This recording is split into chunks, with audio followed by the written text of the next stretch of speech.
എവിടെ പോയാലും കുട്ടികളില്ലാത്തതിന് ദ്വാരക്കാൻ എഴുത്തിട്ടാറുണ്ട്. ഒരു സ്ഥലത്ത് മാത്രമാണ് ദ്വാരനെ കൊളായത്. അത് കേരളത്തിന്റെ ഒരു അറ്റത്ത് പോയി. അന്ന് കുട്ടികളില്ലാത്തതിന് ദ്വാരക്കാൻ പറഞ്ഞു. അപ്പൊ ഞാൻ ഇവിടുത്തെ ഭാര്യമാർക്കൊക്കെ ഗർഭം കൊടുക്കണേ, സുഖപ്രസവം കൊടുക്കണേ എന്ന് പറയുന്നത് ഒറ്റ കുട്ടി ആമീൻ പറഞ്ഞില്ല. കാരണം അവിടെ ഭാര്യ എന്ന് പറഞ്ഞാൽ അർത്ഥം വളരെ മോശമാണ്, എനിക്കറിയില്ല.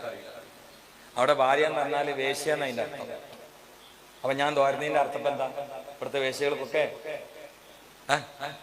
വേശ്യകൾക്കൊക്കെ ഗർഭം കൊടുക്കണേ, സുഖപ്രസവം കൊടുക്കണേ. അടി പാർസൽ വരാത്ത പടച്ചോന്റെ റഹ്മത്തോണ്ടല്ലേ. പക്ഷെ അടിക്കാൻ കനത്തിലാണ് ഓരോരുത്തരും ഇങ്ങനെ ഇരിക്കുന്നത്. ഞാൻ മനസ്സിലാക്കി ദ്വാ പേച്ചിക്കുന്ന ഭാഷ യൂസ് ചെയ്ത് പേച്ചിക്കണം മനസ്സിലായി. അപ്പൊ ഞാനും ഇങ്ങനെ ഒന്ന് രണ്ട് നോട്ടം നോക്കി പോലി. അതിൽ നമ്മളെ ബന്ധമുള്ള ഒരാൾ നീച്ചിട്ട് പറഞ്ഞു, നിങ്ങൾ കെട്ടിയ പെണ്ണിനല്ല ഉസ്താദ് ഭാര്യ എന്ന് പറഞ്ഞാൽ അത് ഇവിടെ ഭാര്യ എന്ന് പറയില്ല, ഇവിടെ ഭാര്യ എന്നാണ് വിഷയെന്ന് അർത്ഥം എന്ന് പറഞ്ഞു. അത് ചോദിച്ചാൽ ഇവിടെ കെട്ടിയ പെണ്ണിന് എന്താ പറയാന്ന് വെച്ചാൽ അപ്പൊ എന്നോട് തന്നെ പെരിച്ചായി എന്നാണ് പറയാന്ന് പറയാം.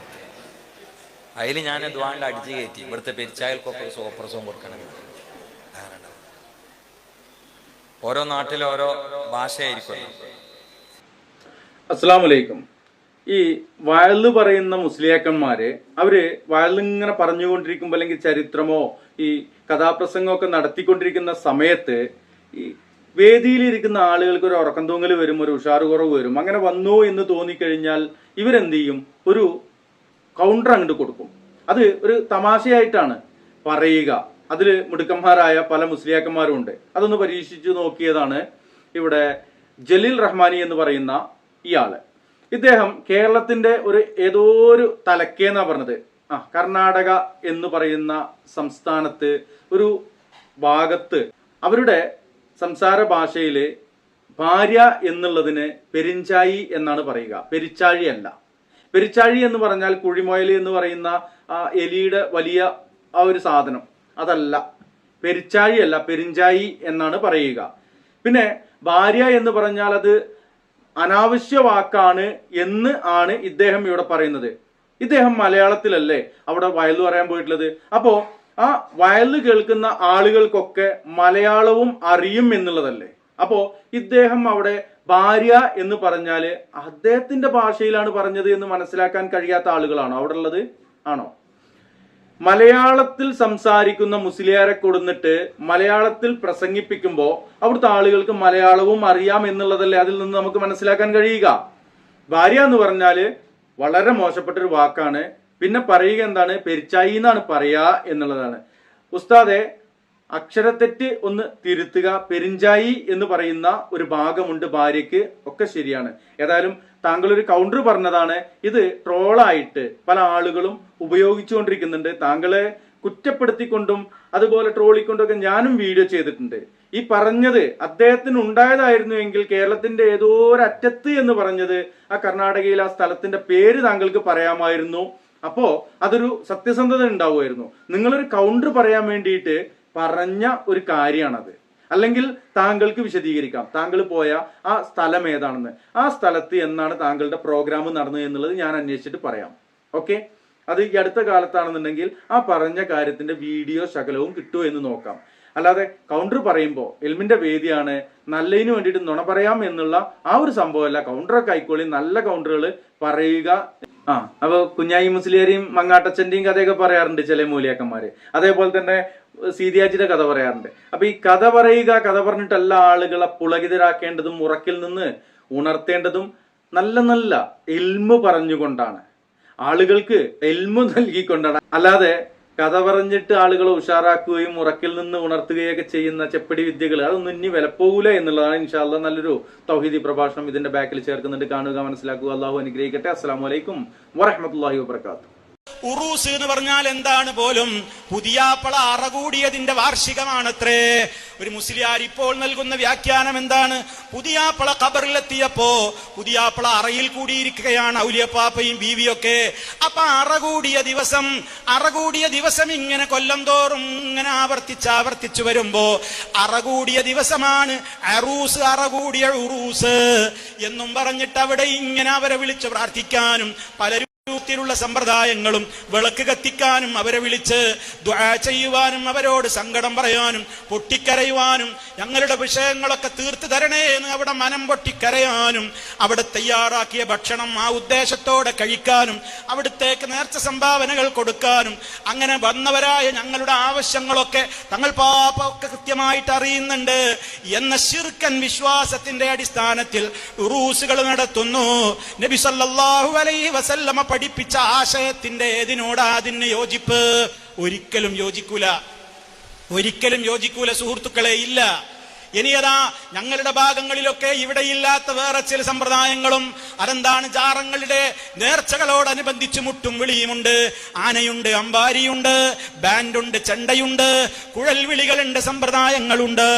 അങ്ങനെ അതാ വമ്പിച്ച രൂപത്തിലുള്ള ഘോഷയാത്രകളും ആനപ്പടയും അമ്പാരിയും വെഞ്ചാമരവും മറ്റുള്ള പല രൂപത്തിലുള്ള ചാടിമുട്ടും ഉരുണ്ടുമുട്ടും അതുപോലെ തന്നെയുള്ള വികൃതങ്ങളായ പല രൂപത്തിലുള്ള സംസ്കാരങ്ങളോടുകൂടിയുള്ള സിയാറത്തുകൾ പേരെന്താ? ആണ്ട് നേർച്ച. അപ്പ പറയും ചില മുസ്ലിയാക്കന്മാര് വന്നിട്ട്, മൗലൈമാരെ ഇതൊക്കെ നിങ്ങൾ അറിവില്ലാത്ത ജനങ്ങൾ ചെയ്യുന്നത് കണ്ടിട്ട് സുന്നികളുടെ മേൽ വെച്ച് കെട്ടാൻ നോക്കണ്ട, ഇതൊക്കെ സമസ്ത പണ്ടേ എതിർത്തതാ. മൗലൈമാരെ നിങ്ങളാണ് അതിന്റെ ആളുകളെന്ന് യാതൊരു ലജ്ജയുമില്ലാതെ പ്രസംഗിക്കുന്ന ചില മുസ്ലിയാക്കളെ ഈ അവസരത്തിൽ ഞാൻ ഓർത്തുപോവുകയാണ്. ആ മുസ്ലിയാക്കന്മാരോടും ആ മുസ്ലിയാക്കന്മാര് പറയുന്നതാണ് ശരിയെന്ന് തൊണ്ട തൊടാതെ വിശ്വസിക്കുന്ന ആളുകളോടും അംഗീകരിക്കുന്നവരോടും കൂടി വിനയത്തോടെ പറയട്ടെ, സമസ്ത അതിനെ എതിർത്തിട്ടില്ല. സമസ്ത പണ്ടതിനെ ഒരാൾ എതിർത്തിട്ടുണ്ട്. പാവം ഒരു കാടേരി മുസ്ലിയാർ എന്ന് പറയുന്ന ഒരു മുസ്ലിയാർ അതിനെ എതിർത്തിട്ടുണ്ട്. അത് എതിർത്തതിന്റെ വിവരം അദ്ദേഹം അറിഞ്ഞിട്ടുമുണ്ട്. ചെവിക്കുന്നി പിടിച്ചിട്ട് സമസ്തയിൽ നിന്ന് പുറത്തേക്ക് അങ്ങ് എറിഞ്ഞിട്ടുമുണ്ട്.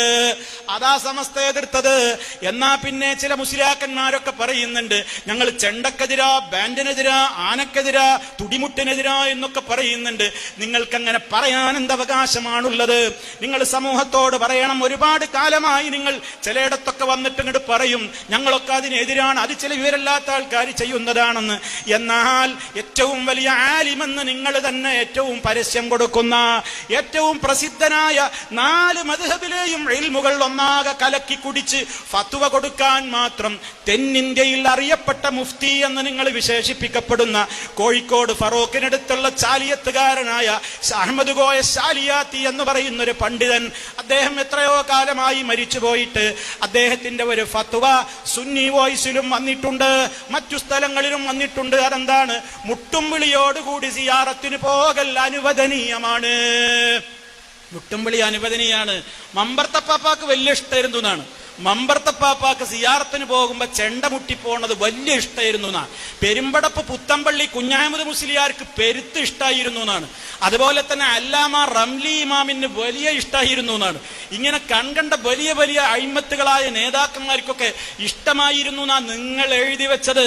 അത് തിരുത്തിയോ? എന്നാൽ ലോകത്തോട് നാളെ സമസ്തന്റെ ലെറ്റർ പേഡിൽ ഒരു പ്രമേയം അങ്ങോട്ട് പാസ്സാക്ക്, ഞങ്ങളൊക്കെ ഒന്ന് കേൾക്കട്ടെ. ആ പണി ഞങ്ങൾ എന്നാ നിർത്തും. നിങ്ങൾ അടുത്ത നാളെയോ ഏതെങ്കിലും നിങ്ങളെ മുഷാവറ, 2 സമസ്ത, ഏത് സമസ്തയായാലും വേണ്ടില്ല, നിങ്ങളൊരു മുഷാവറ കൂടിയിട്ട് പറയാണ്, ഞങ്ങൾ ഇത്ര കാലം ഇതുവരെ ഞങ്ങൾ എതിർക്കാത്തൊരു ഫത്വണ്ട്, അത് ശാലിയാത്തി, അഹമ്മദ് കോയ ശാലിയാത്തിയുടെ ഫത്വയാണ്. ആണ്ട് നേർച്ചയിലെ മുട്ടും വിളിയുമാണ് വിഷയം. അദ്ദേഹം അത് ഹലാലാണെന്ന് പറഞ്ഞിട്ടുണ്ട്. ആ ഫത്വ ഞങ്ങൾ ഇതാ കുഴിച്ചു മൂടുന്നു, അത് ഞങ്ങൾക്ക് യോജിപ്പില്ല എന്ന് നിങ്ങളൊരു പ്രമേയം പാസാക്കിയാൽ ഇനി ഒരു സ്റ്റേജിലും ഞങ്ങളിത് പറയൂല. പക്ഷേ നിങ്ങളത് വീണ്ടും വീണ്ടും ഇങ്ങനെ അതിനെക്കുറിച്ച് കാമ എന്നൊരക്ഷരം പറയാതെ പാവങ്ങളോട് പറയാണെന്ത്, മുജാഹിദുകൾ ഞങ്ങളുടെ നേരെ ഇതൊക്കെ വെച്ച് കെട്ടുകയാണ്. അങ്ങനെ പലതും വെച്ച് കെട്ടുക എന്ന് പറയുന്നുണ്ട്. പക്ഷേ അത് പോണില്ല. ഈ ബാധ പുറത്തുനിന്നാണ്ട് ഒഴിഞ്ഞു മാറുന്നില്ല. മുഹീദ്ദീൻ ശൈഖ് മുരീദിന്റെ റൂഹിന്റെ കൊട്ട തട്ടി എന്ന് പറഞ്ഞപ്പോ പറഞ്ഞു, നാദാപുരത്തെന്ന് പറഞ്ഞു, അത് ഞങ്ങൾ അംഗീകരിക്കൂല. പുറത്ത് വെച്ച് കെട്ടി കൊടുത്തു. അവരംഗീകരിക്കുന്ന കിതാബിൽ നിന്ന് ഉദ്ധരിച്ചു കൊടുത്തു. മിണ്ടിയിട്ടില്ല. മുൻകർ നക്കീർ ഖബറിൽ വന്ന് മുരീദിനെ ചോദ്യം ചെയ്ത് അടിക്കാൻ ഓങ്ങുന്ന നേരത്ത് ഒരാൾ വന്നിട്ട് വടി പിടിച്ചു വാങ്ങി മുഹീദ്ദീൻ ശൈഖ് എന്ന കഥ നിങ്ങൾ വിശ്വസിക്കുന്നുണ്ട് എന്ന് പറഞ്ഞപ്പോ പറഞ്ഞപ്പോ ഞങ്ങൾ അംഗീകരിക്കുന്നില്ല എന്ന് പറഞ്ഞു. നിങ്ങൾ അംഗീകരിക്കുന്നുണ്ട് എന്ന് പറഞ്ഞു വായിച്ചു കൊടുത്തു. കാമാന്ന് പിന്നെ മുണ്ടിയിട്ടില്ല. തീർന്നില്ല. അടുത്ത കാലത്ത് മരണപ്പെട്ടു പോയ ശംസുലുലമായി EK അബൂബക്കർ മുസ്ലിയാർ മരിച്ചുപോയപ്പോ അദ്ദേഹത്തോട് ഏറെ ഇഷ്ടമുള്ള ഒരു മുസ്ലിയാർ പ്രസംഗിച്ചത് എന്താണെന്നറിയോ? ശംസുലുലമനെ മരിച്ച് ഖബറിൽക്ക് കൊണ്ടുപോയി വെച്ചപ്പോ മുൻകർ നക്കീറിന് മുഖം കൊടുത്തിട്ടില്ല. മുൻകർ നക്കീറിന് മൂപ്പര് മുഖം കൊടുത്തില്ലാന്ന്. എന്തേ കാരണം? EKനെ ഖബറിൽ കൊണ്ടുവച്ച് എല്ലാരും പിരിഞ്ഞു പോയപ്പോ ചോദ്യം ചോദിച്ചു, മൻ റബ്ബുക മൻ നബിയുക ദീനുക എന്നൊക്കെ ചോദിച്ചപ്പോ പറഞ്ഞു ആന മുതഹറുൻ. എന്താ ഇതിനർത്ഥം? ഞാൻ പരിശുദ്ധനാ, പോവിടുന്ന്, എന്നോട് ചോദിക്കണ്ട, ഞാൻ പരിശുദ്ധനാ, ഞാൻ അങ്ങനെയുള്ള ചോദ്യത്തിൽ നിന്നൊക്കെ മുക്തനാ എന്ന് പറഞ്ഞ് മുൻകർ നക്കീറിന് മുഖം കൊടുക്കാതെ മുഖം തിരിച്ചു. മുൻകർ നക്കീർ പണി സർവീസ് അവസാനിപ്പിച്ചാൻ പോണ്ടി വന്നു എന്നാണ് മുസ്ലിയാരുടെ പ്രസംഗമാണ്. നിങ്ങളൊന്ന് ആലോചിച്ചു നോക്ക് നിങ്ങൾ. ഇവർക്കൊക്കെ മുൻകർ നക്കീറിനെ കുറിച്ചും ഖബർ ജീവിതത്തെ കുറിച്ചൊക്കെ ഉള്ള അഖീദ എന്താ? ഇവരുടെയൊക്കെ വിശ്വാസം എന്താ? മലക്കുൽ മൗത്തിന്റെ കയ്യിൽ നിന്ന് മുരീദിന്റെ റൂഹ് തട്ടിപ്പറിക്കുക, എന്നിട്ട് അന്ന് പിടിച്ചുള്ള റൂഹുകൾ ഒക്കെയും ഉണ്ട് അന്ത കൊട്ടയിൽ ക്ഷണമിൽ തുറന്നിട്ട് അത് തന്നിൽ ഉള്ള ഉയിറുകളെ തുള്ളി പറപ്പിച്ച് പാറ്റി വിടുത്തോവർ എന്നൊക്കെ പറയാ, വിശ്വസിക്കുക. എന്നിട്ട് പറയാ ഞങ്ങളാണ് സ്വർഗത്തിന്റെ ആളുകൾ, മുജാഹിദോ അത് നരകത്തില്, അത് മുനാഫിക്ക്, സലാം പറയരുത്, തുടരരുത്, ഒരിക്കലും തുടരരുത് എന്നൊക്കെ പറഞ്ഞിട്ട് ആകെ ബേജാറാക്കുക. സഹോദര, പരലോകത്ത് രക്ഷപ്പെടണമെങ്കിലാണ് ഈ പറയുന്നത്. ഒരാളുണ്ടാവില്ല പരലോകത്ത് സപ്പോർട്ട് പറയാൻ. EK പറയുന്നത് എന്താണ്? EKയെ കുറിച്ച് എന്താ പറഞ്ഞത്? EKനെ ചോദ്യം ചെയ്യാൻ മുൻകർ നക്കീർ ഒന്ന് മൂകം കൊടുക്കാതാണ് പോയി മുസ്ലിയാർ പ്രസംഗിച്ചിട്ടുണ്ട്. അത് സാക്ഷിയായതാരപ്പത് കണ്ടൊരാളുണ്ടാവുമല്ലോ, അതൊക്കെ മനസ്സിലാക്കാൻ മാത്രം വേറൊരാൾ ഇപ്പൊ ഹയാത്തിൽ വേണല്ലോ. അത് മൂപ്പരാണ് തൃപ്പഞ്ചി മൈമോലിയേരി എന്ന് പറഞ്ഞാൽ മൂപ്പർക്ക് ഖബറിൽക്കൊക്കെ കാണും. ഖബർ മാത്രമല്ല, ലൗഹുൽ മഹ്ഫൂദിൽക്ക് എപ്പോഴും കണ്ണ് എന്നാണ്. ഇവരൊക്കെ ഇടക്കിടക്ക് ലൗഹിൽക്ക് നോക്കും, ഇങ്ങനെ നോക്കിയിട്ട് ഇങ്ങനെ മേപ്പട്ടൊക്കെ നോക്കും. ഇവര് മേപ്പട്ടക്ക് നോക്കിയാൽ ലൗഹിൽ മഹ്ഫൂദ്, വട്ടം കറങ്ങിയാൽ കഅബ തവാഫിയ. ആ വേങ്ങരയിൽ ഒരു പാവപ്പെട്ട മനുഷ്യനുണ്ടായിരുന്നു, കോയപ്പാപ്പാക്ക് തലക്ക് സുഖം ഉണ്ടായിരുന്നില്ല. അദ്ദേഹം ഇടക്കിടക്ക് അങ്ങാടിയിൽ വന്നിട്ട് ഇങ്ങനെ വട്ടം കറങ്ങുമ്പോൾ ആൾക്കാർ എന്തെങ്കിലുമൊക്കെ മേടിച്ചു കൊടുക്കും, നിങ്ങൾ കഴിച്ചോളി എന്ന് പറയും. ഒരാൾ വന്നിട്ട് അതിന് വ്യാഖ്യാനം കൊടുത്തതോടുകൂടി പിന്നെ വട്ടം കറങ്ങുമ്പോൾ ആരും ചിരിക്കാതെയായി. എന്താ മൂപ്പര് വട്ടം കറങ്ങും? മൂപ്പരിപ്പോ അവിടെ വലിയ ദറജയിൽ കഅബ തവാഫ് ചെയ്യാണ്, കഅബ അങ്ങനെ തവാഫ് ചെയ്യാണ്. ഇവർ ഔലിയാക്കന്മാരാണ്. ആലോചിച്ച് നോക്കണം നിങ്ങൾ. തീർന്നില്ല. ഒരിക്കൽ ഹജ്ജിന് പോയി നോക്കുമ്പോ കഅബ കാണാനില്ലത്രേ. കഅബ കാണാനില്ല. എന്താണ്? കഅബ ഔലിയാപ്പാപ്പാനെ സന്ദർശിക്കാൻ വേണ്ടിയിട്ട് അവിടുന്ന് അങ്ങോട്ട് പോയിക്കണ്. അപ്പൊ അവിടെ കഅബല്ല. അപ്പൊ കഅബ ഔലിയാക്കന്മാരെ സന്ദർശിക്കാൻ വേണ്ടി ഇങ്ങോട്ട് ഇറങ്ങി വരുന്നു. ഇബ്രാഹിം നബിയുടെ അടുത്തേക്ക് വന്നിട്ടില്ല, ഇസ്മായിൽ നബിയുടെ അടുത്തേക്ക് വന്നിട്ടില്ല, മഹാനായ മുഹമ്മദ് റസൂലുള്ളാഹി സ്വല്ലല്ലാഹു അലൈഹി വസല്ലമിന്റെ അടുത്തേക്ക് വന്നിട്ടില്ല. അവരൊക്കെ ആശിച്ചു മോഹിച്ചിട്ട് മദീനത്ത് നിന്ന് ഒരു ഉംറ ചെയ്യണമെന്ന് മോഹിച്ചിട്ട് മുത്തു മുസ്തഫയും സിദ്ദീഖുൽ അക്ബർ അടക്കുന്ന മുഴുവൻ ഔലിയാക്കന്മാരും മദീനയിൽ നിന്ന് ഒരു ഉംറ ചെയ്യാൻ വേണ്ടി മക്കത്തേക്ക് പുറപ്പെട്ടപ്പോ ഹുദൈബിയയിൽ വെച്ച് തടയപ്പെട്ട നേരത്ത് പോലും എന്റെ ഏറ്റവും ഇഷ്ടപ്പെട്ട ആൾക്കാർ ഹുദൈബിയയിൽ തടയപ്പെട്ടിരിക്കുകയാണ്, അവർക്ക് ഇങ്ങോട്ട് ഏതായാലും വരാൻ വയ്യ, ഞാനൊന്ന് അങ്ങോട്ട് പോകട്ടെ എന്ന് ചിന്തിച്ചിട്ട് ആ കാലത്ത് റസൂലുള്ളാഹിക്കൊന്ന് കാണാനെങ്കിലും കഅബ അങ്ങോട്ട് ഇളകി വന്നിട്ടില്ല. ഇവന്മാരുടെ വിശ്വാസം എന്താ അറിയോ? ഔലിയാക്കന്മാരെ സന്ദർശിക്കാൻ വേണ്ടി കഅബ ഇടക്കിടക്ക് ഇങ്ങനെ പോകും. അപ്പൊ ഒരു മസ്അലയും പറയുന്നുണ്ട്, ആ സമയത്ത് തവാഫ് ചെയ്യണോൻ എന്താ വേണ്ടത്? ശൈത്താന്മാരുടെ മസ്അലകൾ ആലോചിച്ചു നോക്കി നിങ്ങൾ. ആ സമയത്ത് അവിടെ ചെന്നോൻ എന്താ ചെയ്യേണ്ടത്? ഈ രൂപത്തിലുള്ള ചിന്താഗതികളാണ് പ്രിയമുള്ളവരെ. അള്ളാഹു നന്നാക്കട്ടെ. ഇതൊക്കെ വെറുതെ പറയുന്നതല്ല പ്രിയമുള്ളവരെ. ഞാൻ നേരത്തെ പറഞ്ഞല്ലോ, ആരോടും ഒരു വ്യക്തി വിദ്വേഷവും കൊണ്ടല്ല. പരലോകം രക്ഷപ്പെടണോ?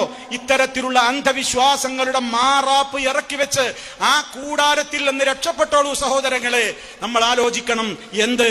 അള്ളാന്റെ ദീൻ എന്ന് പറയുന്നത് കിതാബുല്ലാഹ്, അള്ളാഹുവിന്റെ ഗ്രന്ഥമാണ്, അവിടുത്തെ റസൂലിന്റെ ചര്യയാണ്. അതിലേതിലായി ആശയമുള്ളത്? അതിലേതിലാണ് ഈ ആശയമുള്ളത്? അതുകൊണ്ട് സഹോദരങ്ങളെ, ഇസ്ലാം കൃത്യമായിട്ട് നമുക്ക് പഠിപ്പിച്ചു തന്നിട്ടുള്ള കാര്യങ്ങളിലാണ് ഈ ചൂഷണം നടത്തുന്നത്. എന്ത് പറഞ്ഞുകൊണ്ട്? അതൊക്കെ അതിൽപ്പെട്ടതാണെന്ന് കൂട്ടിച്ചേർത്തുകൊണ്ട്. ഉള്ളതല്ല, ഇല്ലാത്തത് ചേർക്കുകയാണ് സുഹൃത്തുക്കളെ.